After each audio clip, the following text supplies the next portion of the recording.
So, we've come to that point. We've come to that point. Let's just watch how it plays out, because I have no idea how the heck to progress. So, let's see. What does Mr. Dudo do?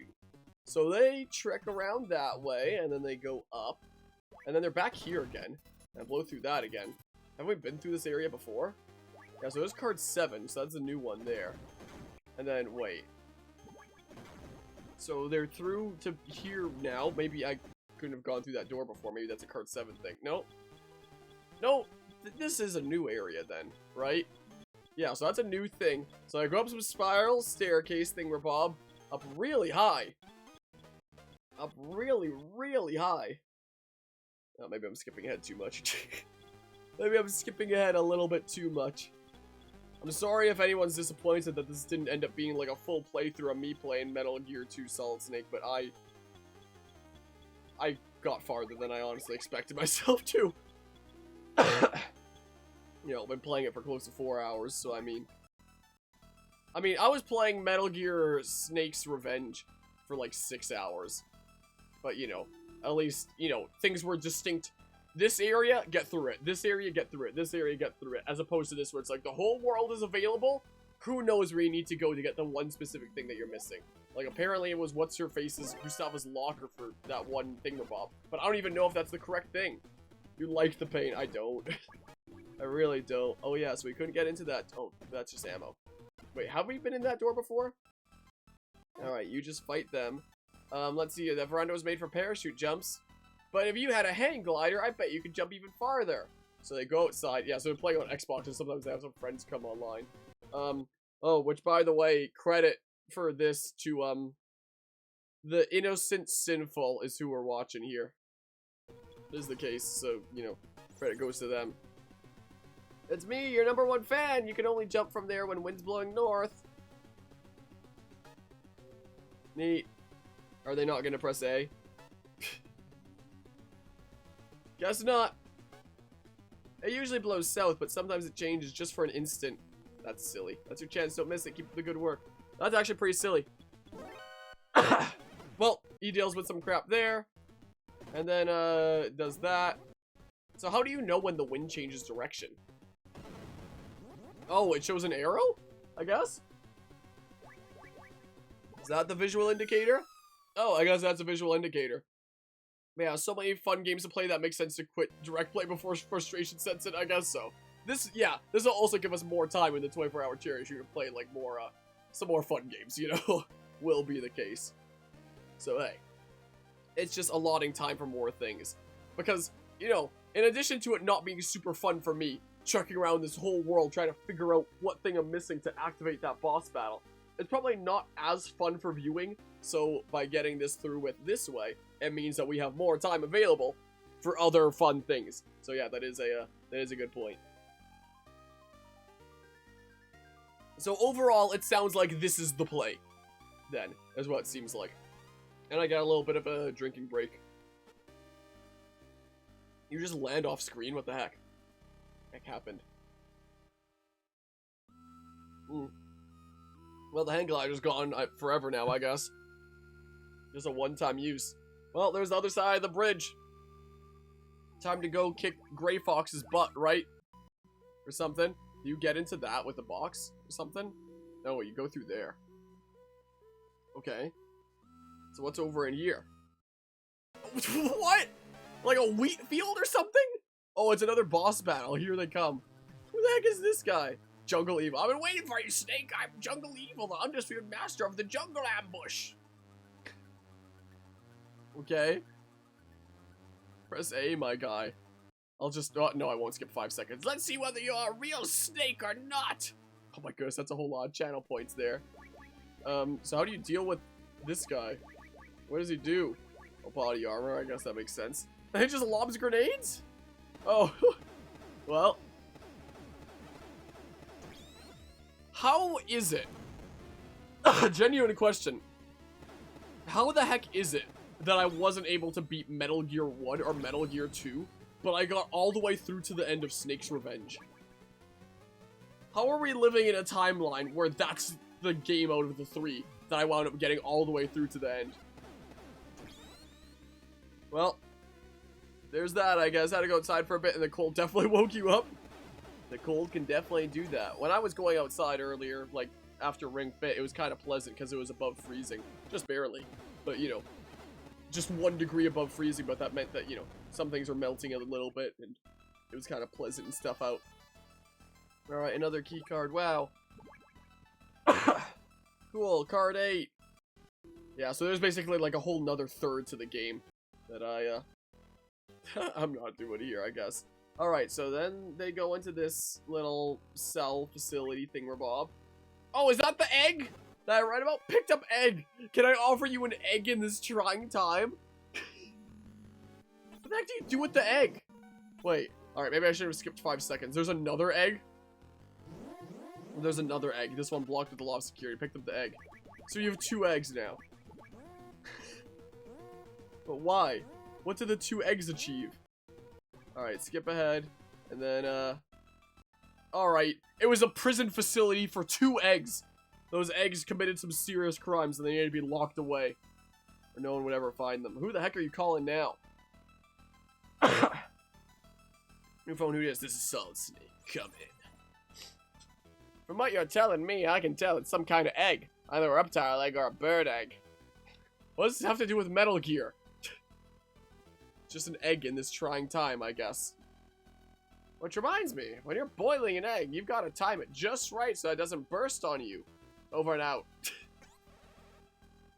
Well, some sort of bird or reptile egg. So what the heck are you supposed to do with that information if you don't know anything? Oh, one of them is starting to hatch?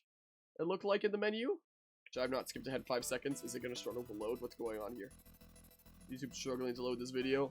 Well, what the heck do you do with an egg? Alright. Oh, is there a freaking snake in the inventory now? Did it hatch into a snake?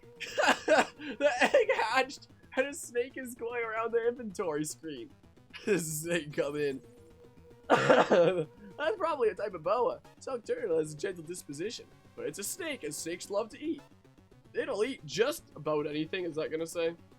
Right? About anything, yep. I figured that's what it would say. I bet I'd love to eat your rations. Better get rid of it quick! There's a beep when the snake reaches the eggshell. Let it go over and out. Wait, so it just eats your rations? Yeah, it's Snake's pet snake. But it'll eat the rations in your inventory if you don't get rid of it? What? What purpose does this serve? It starts eating the rations. What the heck? This is some Undertale crap here. Like messing with the inventories and stuff. What is going on? Is this something essential to beat the game? What is even happening anymore? I'm so confused. So he's going around the inventory looking for food. So is this snake basically just in Snake's pocket? Searching around for food in his bag or something? Alright, so what does he do?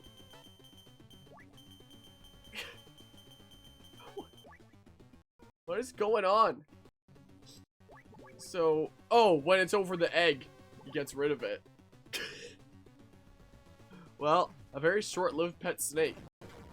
So what was the point of that? Was that just like another instance of, you know, the developers trolling, as I have clearly in several instances in this game? Like with pitfall traps and stuff, did they just think that'd be really funny? Or something or other? Because, yeah, that sounds like something that they do for that kind of reason. Alright. Oh, wait, when did they get that pufferfish looking thing?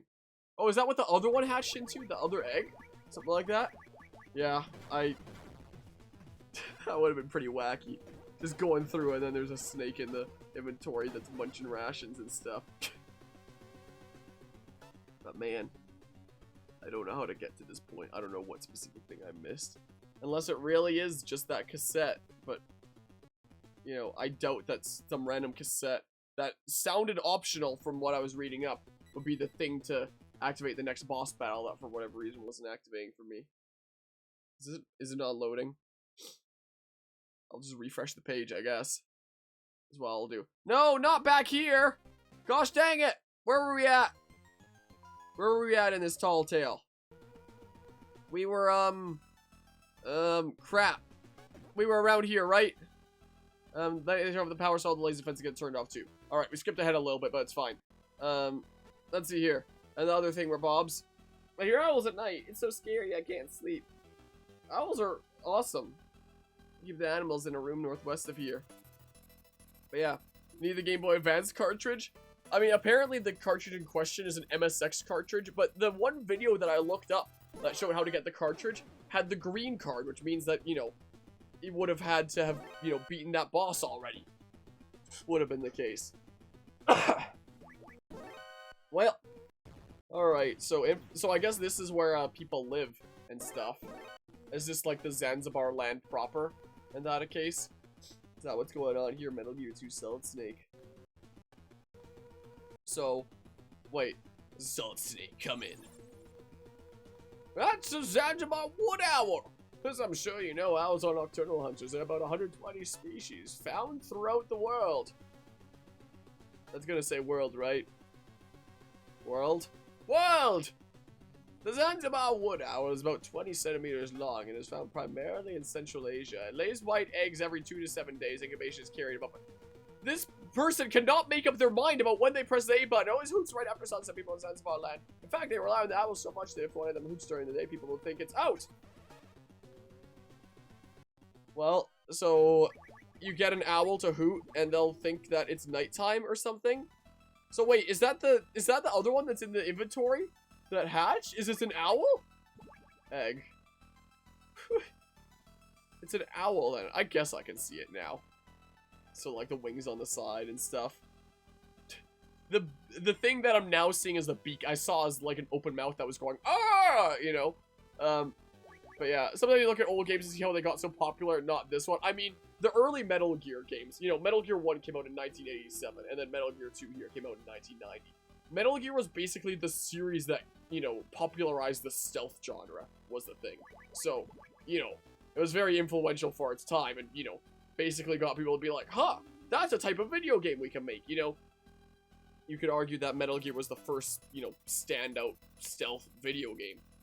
So it kind of sucks that Metal Gear is basically dead nowadays after everything Konami's done, unfortunately.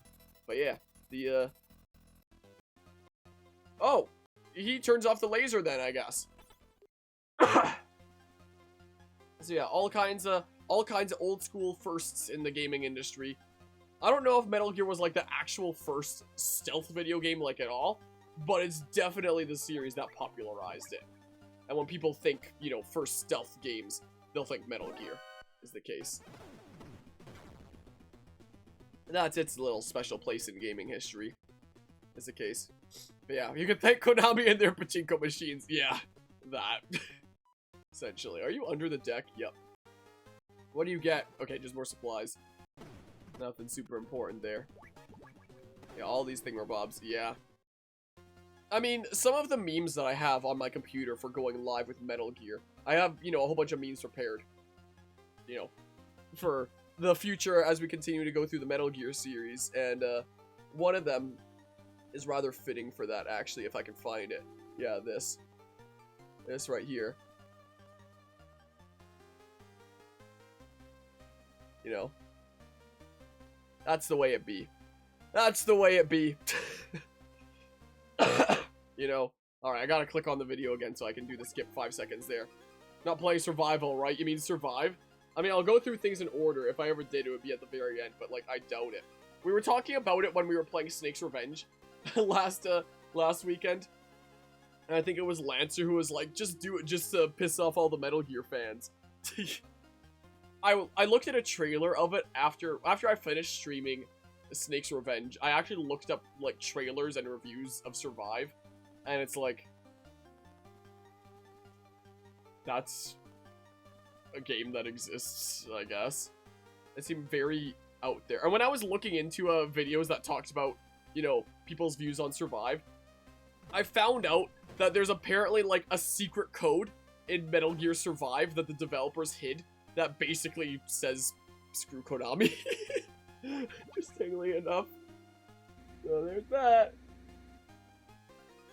I don't remember what the message exactly was, but it was some sort of secret message basically giving the figure to some higher ups there. So there's that. If you played that, you better play Twin Snakes before it. Well, we're gonna go in order of the Solid games from here. And, like, Peace Walker and stuff is the case. The plan is to go Metal Gear Solid 1, 2, 3, and 4. And then, even though the release order from there went Peace Walker, Rising Revengeance, then Metal Gear 5, I think from there I'm actually gonna do Rising Revengeance first, then Peace Walker, and then the 2 Metal Gear 5 games is the thing we're about. Because Peace Walker and those... Oh, someone wants to play! Wow! Peace Walker and Metal Gear 5, you know, are kind of, like, you know, the finale of the story. Here's what's going on with Big Boss and yada yada. I feel like it'd be pretty jarring to do Peace Walker, then Rising Revengeance, something drastically different, and then come back to Big Boss for, you know, Metal Gear Solid 5. So that's probably going to be the only one that I play out of release order, is we'll do Rising Revengeance, then Peace Walker, then 5, is the plan. And probably not survive. I mean, it's not impossible. Maybe if I'm feeling spicy. Maybe if I'm ever feeling spicy, I'll consider doing it, but I doubt it, honestly. Is the case. But have you ever played either game series is the real question. You're saying you've never been a fan of either. I think it was the intro where the dev team literally said F Konami with their initials. Yeah. That's a modern state of Konami. Oh, there's a call? It's me, your #1 fan. Snake, watch yourself. You've got company. Night Fright, the last surviving member of the Whispers. You know, the legendary guerrilla unit. I don't know, actually. Night Fright. He's wearing a state-of-the-art camouflage suit that makes him practically invisible. Not only that, he'll attack you with a gun that's completely silent. No one has ever seen his face. Oh, something alright, lucky me, I've got a fan club. Use the ears, Snake. Over and out. Well. So he's like squeaking around, I guess? This is the next boss? Wait, who is he calling now? Or she, I don't know. Solid Snake, come in. It's getting called here. I'm changing my frequency. I'm sending the new frequency by tap code. You'll have to decipher it. Oh, well. She's like, don't call me on here. I have a new number. Well. Is it gonna change to whatever frequency that is? Solid Snake, come in. Listen to his footsteps. Use them to figure out where he is. There are 4 types of floors and there are 4 kinds of footstep sounds. That sounds overly convoluted for a game from 1990. Like, you know, a modern game, you'd be able to have, like, a lot better directional hearing or something like that. When the enemy shoots at you, aim for the muzzle flash. It's bound to be there, over and out. Like, a modern game, you'd be able to have, like, you know, directional audio or something like that, if you're wearing headphones, at least. But something like 4 different types of floors that seem to look exactly the same. And it's like, memorize them and figure out roughly where he is. Yeah, that seems very convoluted for 1990. Alright, just putting on the body armor. I mean, you can just see where the bullets are coming from. So I don't know what this whole thing with, like, 4 different floors is supposed to be. He's doing a little jig every time he gets shot. It seems like. Nothing there. Well. Yeah, so this is boss whatever it is now at this point. Who knows? Some more squeaky floors. What are you calling now? 760 ammo, that's a whole lot that it goes up to, isn't it? Deal with sulfuric acid? Let's see. You could neutralize if you had something with caustic soda in it. I got it. Got any chocolate on you? I don't know, I do the trick. Oh, that's one of the rations, right? Sulfuric acid reacts with the sugar and chocolate to produce carbon and a rubbery substance. Whatever the heck, table sugar. See if we can find some chocolate. Over and out. But I have not, or might be a fan that just never got around to it. Don't really plan to with a huge list of things to play. Yeah, I understand that feel there. I am glad that I'm finally getting around to playing the Metal Gear games, though, because, you know, I've heard great things about them. But I do very much wish that I just started with Solid, I guess, there. But yeah. Yeah, that's a very relatable sounding thing there. Always many video games. There are some games on the channel that oh, so you have to spend the rations to go through that. Some games on the channel that I just don't have the console to play, and if I ever did play, it wouldn't be for a long, long time, like the new God of War. So, I just watched a cutscene movie of that, straight up. I recently watched the cutscene movie of Bayonetta 3, because I was like, yeah, I'm probably not covering this on the channel. Maybe one day, but I'd probably do, like, the whole trilogy, but I might also not, because of how far over the line Bayonetta goes. How lewd it gets, you know? God of War, maybe one day, but it wouldn't be for a long time, so I just recently finished watching all the cutscenes of God of War Ragnarok. I thought it was pretty cool. I thought it was pretty neat. You know, the performances were really well done. The cutscenes are really well done. It's a really beautiful game. Never played it, but yeah, I liked it. Be able to get card 9 from Jungle Evil. What do you mean card 8? He only had card 8. No, he was in charge of cards 8 and 9. He must have dropped it somewhere. Check the area he was in. The card should be there. Keep up the good work. What, in the freaking wheat field? Alright, I'm kind of glad that I'm hands off and we're just tuning into this like this at this point. Because my good gracious. But yeah, that thing from Survivor's funny, Konami. We don't want nothing to do with Kojima. Dev team hides message Kojima Productions forever. Yeah, it was something like that. Yeah. Yeah. But yeah, I'd like to see you play the God of War games. It'd be fun. Yeah, it's definitely on like my mental list. I might do it one day. But you know, if I ever did it, it'd probably be one of those things that like I go from the beginning and go in order. So I don't actually know the plot line of, you know, the OG God of War games. Apart from just Kratos kills all the gods and stuff. That's all I know. But I know the plot of like the newer games because I tuned into, you know, cutscenes for the first new one when it came out in like, what, 2017? And I just recently finished tuning into the cutscenes of this recent one. And yeah, I thought it was pretty neat. I honestly thought, I don't know for sure, but I thought the original games were like primarily a trilogy. There was more than 3 games, but I thought that they were primarily a trilogy. I could be wrong. So I thought these new games were going to be a trilogy. But the way that it ends seems like, yeah, the story's basically done, is what it seemed like. Like, the main conflict that was going on is resolved. Like, it's wrapped up. There are still some other things in the plot where, like, it could be open to more adventure, like some other plot points that could be followed up on, it seemed like. But it seemed for the most part that it was done, and that, you know, the new God of War, and then the original new God of War, and then God of War Ragnarok very much seemed to be just, like, a pair of games, is what it seems like. Like, they could do a third, maybe, from the way that ended. Like, I guess it keeps it slightly open to the possibility, but for the most part, it seems more so like, yeah, the plot's resolved. It's done. So I'm honestly kind of surprised that it didn't become like a trilogy. But yeah, they are very long other than 2018 Ragnarok, which are around 20 hours. Okay, so those are like pretty short games by comparison of a lot of things I do on this channel, at least. Want to see a beautiful cutscene movie? Watching Halo 2 Anniversary cutscene movie is so impressive what they did, honestly. Definitely something I can keep in mind at some point for the next cutscene movie thing we're about to watch. When I met up with when I ran into friendos that I haven't seen for over 4 years in the line for Pokemon Scarlet and Violet, one of them was talking to me a little bit about Sonic Frontiers, and I'm not a Sonic player, like, at all. But he's been saying that he's been really enjoying Sonic Frontiers, and apparently the story's really good, so I was like, oh, maybe that'll be the next cutscene movie that I watch. And he was like, well, the story's good, like, for, you know, long-time fans that, you know, get a lot out of, you know, tidbits in there and stuff. I was like, oh, well, I don't know, maybe it's not as good for a long-time fan, then I don't know.